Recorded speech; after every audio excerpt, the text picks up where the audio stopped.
Hey guys, welcome back to the vlog, and I would like to say that I appreciate each and every one of you that come and peer into my life for a small moment of your week every week. And those who have also commented in the past, I greatly appreciate that too, and hopefully I look forward to more comments and discourse in the future. A lot of stuff has come back up in my feed, I guess, this week via Facebook. I guess maybe somebody had shared it at some point, and then Facebook likes to remind you every single year, hey, this thing came up, and then maybe that inspires people to talk about it again. And around the same time every year, the Myers-Brigg test stuff comes up. I mean, it's very interesting. I've taken several different tests, and majority of those tests have squarely put me into the INTJ category, which is a very rare thing to be as a woman.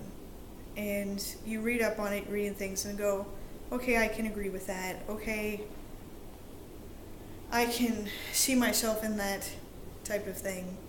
And of course, there's always the psychology of it, of like, are you seeing what you want to see? Are you painting yourself in a better light than you are? One of the particular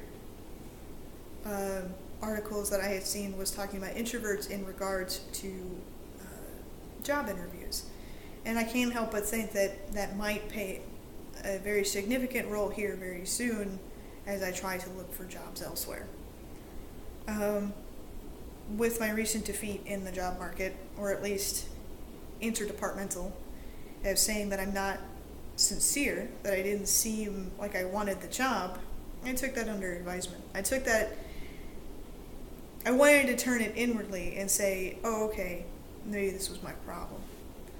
That maybe I didn't convey it appropriately.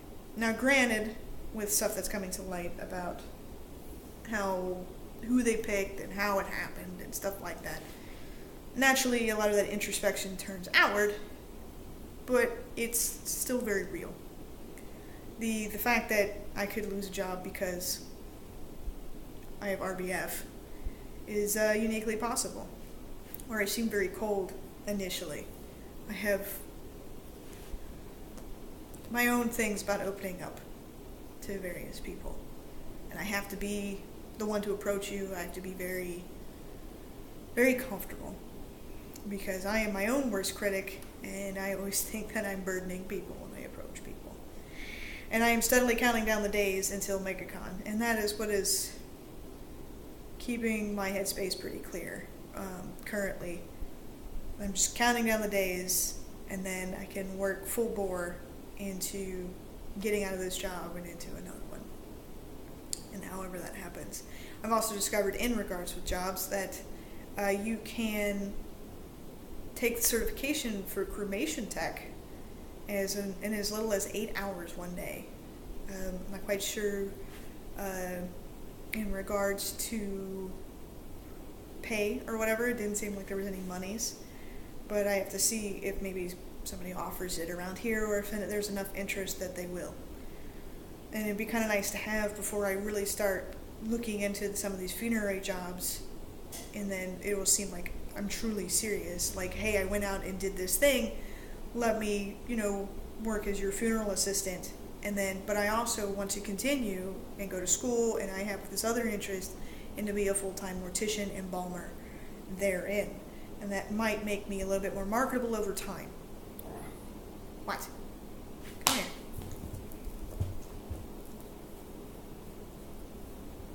Fade, I don't want to hear it.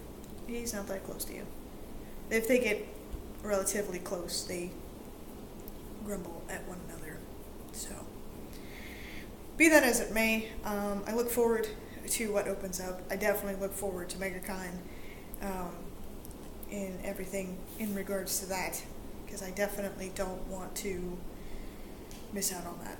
I want to have that kind of reprieve, and I'm taking it one day at a time. And the past 2 weeks has been rather rough, especially when you're faced to their decision this past week, because it just feels like what you've done up until this point was for nothing, really.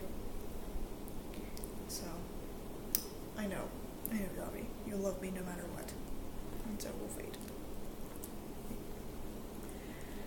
Um, I've also got my hair cut this past week. It was the first I have gotten it cut in over a year. And you're never aware about your hair length and speed of growth or anything like that until somebody else points it out. And when I told the woman that cut my hair that it's like, oh, it's been a year, because about this time last year, thanks to Facebook feed reminding me of those things, it was an angled bob that actually the last time I had it trimmed was like just below my chin. So I haven't had it trimmed or cut since then, and I figured it was time, because if I go like this, it would catch at the ends, and I was like, yeah, it's time. Fade, be quiet. Grumble puss. And she pointed out, because she had kind of like a longer, shaggy pixie, and like she was trying to grow out this section that was probably about this long right here for about 6 months.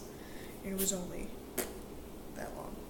And this is even still way, as you can see, way past my chin. Hey, Dabby. Way past my chin, and before I got it cut, it was down into my chest. So, genetics, I guess, and I've also discovered that own thing with my daughter, because she, your breath stinks. Her, the shaved part got pretty shaggy, and it gets shaggy pretty quick. So she has the same things that I have in regards to hair stuff. Also, it has permeated my feet. Stop. Lay down. That has permeated my feet this last week was Bill Nye's new Netflix show, Bill Nye Saves the World. And initially I only watched excerpts. Today I watched a little bit more. I watched at least the first episode. And the sexuality episode aside, it just feels it feels like you're peering into a cool club that you can't be unless you know all the references.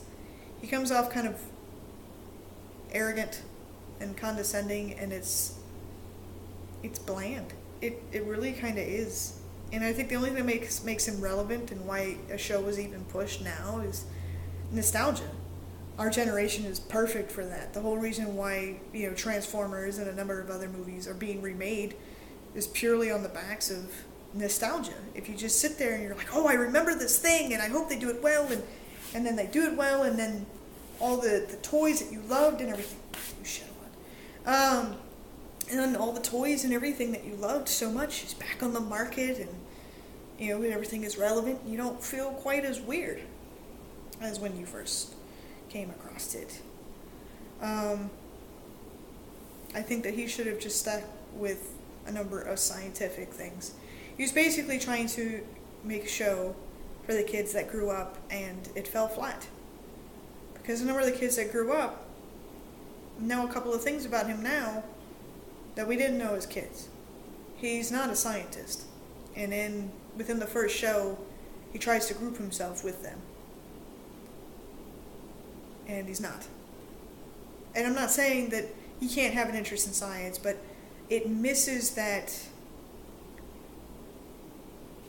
overwhelming awe that he appeared to have with science. Like, wow, look at this thing. And it seemed very... Yeah, look at this thing. You remember me, right? Look at this thing. This thing is really cool. And that's how a lot of it felt to me. And then, he tries to, on the backs of experts. But while he has experts, that's great. But there's a lot of people on different sides of fences, and it'd be kind of nice to have both sides. And why, if you want to make the show for kids that used to watch your show that are now adults, a lot of those adults don't necessarily think the way you do. And I think that's unfair to me that you make that assumption about me. then you make that assumption that if I don't think the way you do, I'm inherently stupid and wrong. And here comes unpopular opinion time. I am a climate change denier. Now, before you're like, and cite a number of sources. I'm open for honest discourse and discussion. You start calling me names, you start calling anybody else names, or whatever, we're done. As soon as you start arguing from emotion, we're done. Now granted, I'm a layman. I'm not going to sit here and claim that I know fuck all about the sciences that go into this. But the fact of the matter is that you have one side saying cooling, one side saying warming, and then another side somewhere in between, whether either side, that says that the ozone is a permeable layer that expands and contracts, and that's why in some cases, depending when it does, it feels warmer or cooler. And the thing is that it's by humans. And we all know the fact that this stuff is drummed up by humans and that we're relegated to fallacy. Several hundred years ago, everybody knew that the world was flat. Knew it. Hell, Galileo was put in house arrest for preaching otherwise. But we all aspired to him and his discoveries. Well, now everybody knows that the world is warming. But there's small little outliers like myself who are like, I don't think so. I don't think it's warming. I don't think it's cooling. I just think that no matter what we do personally, is so small in the grand scheme of things that you're not going to be able to stop the inevitable, whether it's warming or cooling. We're not that important. And as George Carlin had put it best, the earth will be fine. It's we who are fucked. We're only doing it ever for ourselves because we want to continue living. But their predictions, their scope of things, are talking about long after we're dead. Long after our even children's children are dead. Like, we have no way to predict it. The numbers involved is on such a huge scale that